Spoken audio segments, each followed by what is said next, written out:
So hello, good morning guys, and welcome back ulit sa aking channel. Papakita ko sa inyo guys kung anong epekto ng katatapos sa pananasa ng bagyong Christine dito sa Calamba. So tayo ay palabas ngayon sa aming subdivision dito sa Villa. Maganda dito guys sa aming subdivision, kahit tamaan ng bagyo dito ay napakataas ang lugar ito at di kami binabaha.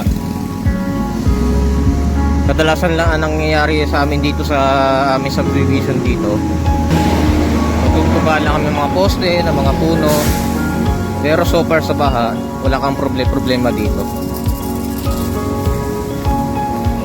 So ngayon palabas na tayo ng Bacnotan Road at tignan natin kung ano yung epekto ng pananalasa ng bagyong Christine dito sa aming lugar sa Calamba guys.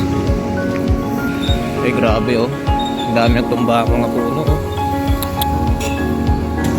Ito yung food park, siguro ilang percent lang ang mga pakilabangan sa ngayon ang food park na ito, kasi maraming nagtumba mga puno oh. Yan oh. So ngayon binabaybay natin ang Bacnotan Road at papunta tayo ng crossing.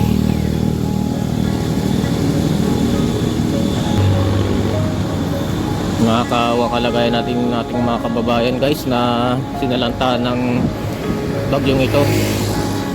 So akala nga namin Bicol lang ang lubang masasalanta, pero nadamay rin pala kami.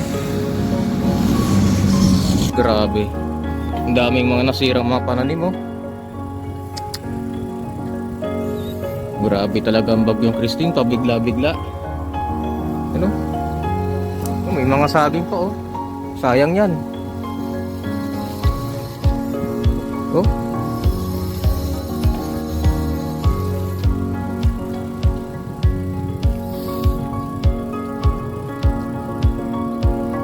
Ay grabe. Kaya pala sinarado itong daanan na ito sa mga naka 4 wheels, kasi ikikita nyo naman yung nangyari oh. Alas niya talaga madaanan ng 4 wheels to. Butin lang yung bike kayang lumusot dito.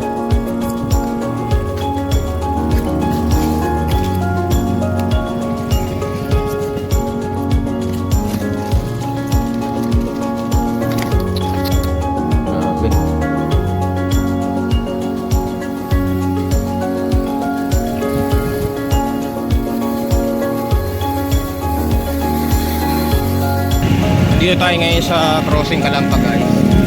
At ito yung napabalitang umapaw daw na ilog kahapon habang nananalasa yung bagyo.